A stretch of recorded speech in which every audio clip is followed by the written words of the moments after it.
जय Shiv Shakti. I hope आप सब लोग बहुत अच्छी होंगे डिवाइन फेमिनाइन।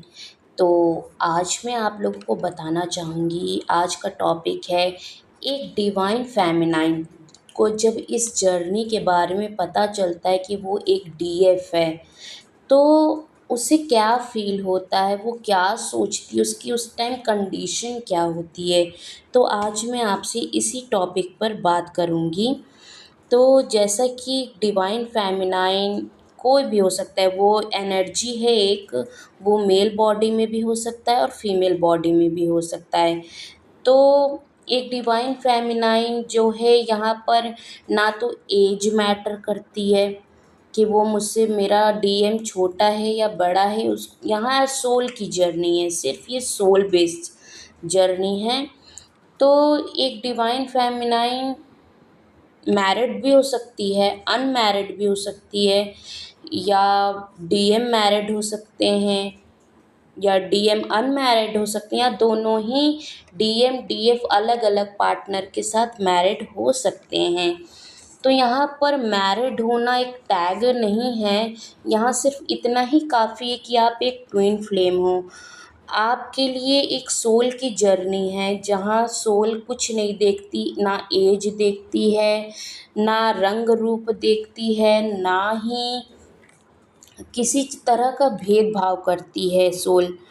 तो एक डिवाइन फेमिनाइन की लाइफ जब पूरी तरह से उसको लगता है कि मेरी लाइफ में क्या कोई है, मैं किसके लिए बनी हूँ। जब वो मैरिड भी होती है ना किसी पार्टनर के साथ, तो भी उसे यही फ़ील होता है कि अभी भी मैं अधूरी हूँ। मेरी मैरिज अगर हो भी गई है, वो अगर अच्छे भी हैं मेरे पार्टनर, तो भी क्यों मैं मुझे अधूरापन फ़ील होता है। तो वो काफ़ी लोगों को, जब उसकी मैरिड नहीं हुई होती है, वो काफ़ी लोगों के से अट्रैक्ट होती है, बातें करती है। फिर कुछ दिनों बाद क्या होता है उसके साथ, वो लोगों से अलग हो जाती है, जो उसके पास्ट के लवर्स होते हैं जो भी, और वो उनसे धीरे धीरे दूर हो जाती है। उसको लगता है नहीं, ये अभी सही नहीं है।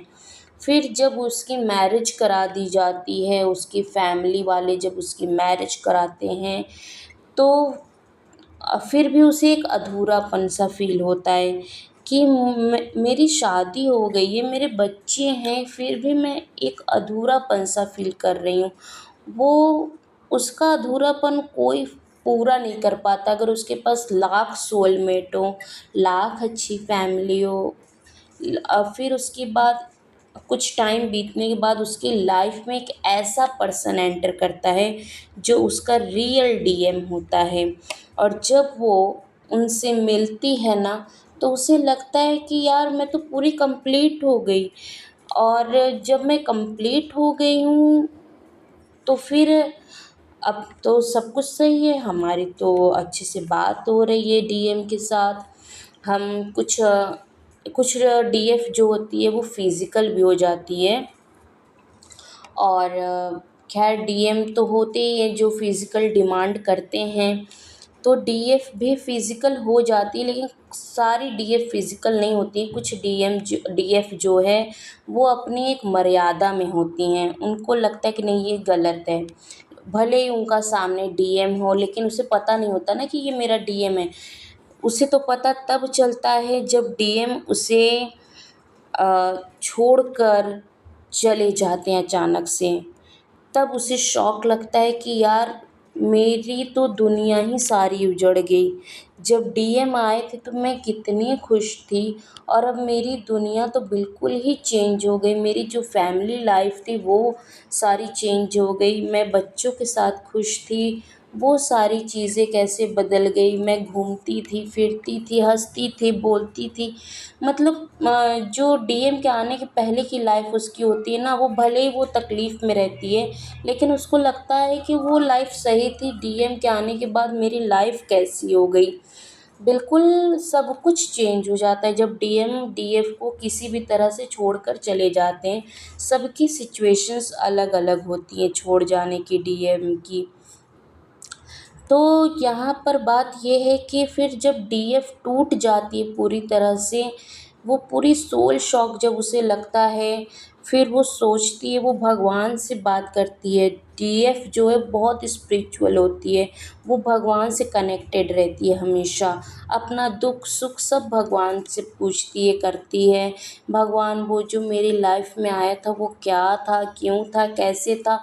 तो भगवान भी धीरे धीरे डीएफ को सिग्नल देना शुरू कर देते हैं। अचानक से किसी का टैरो कार्ड ट्रेडिंग देख लेना, या एंजल्स नंबर 1111, 22, इस तरह के सीरीज़ में नंबर्स दिखना, बटरफ्लाइज दिखना, फैदर्स दिखना, फिर कहीं ना कहीं से सुनाई देना कि ट्विन फ्लेम जर्नी। तो यहीं से डीएफ को पता चलता है ट्विन फ्लेम जर्नी।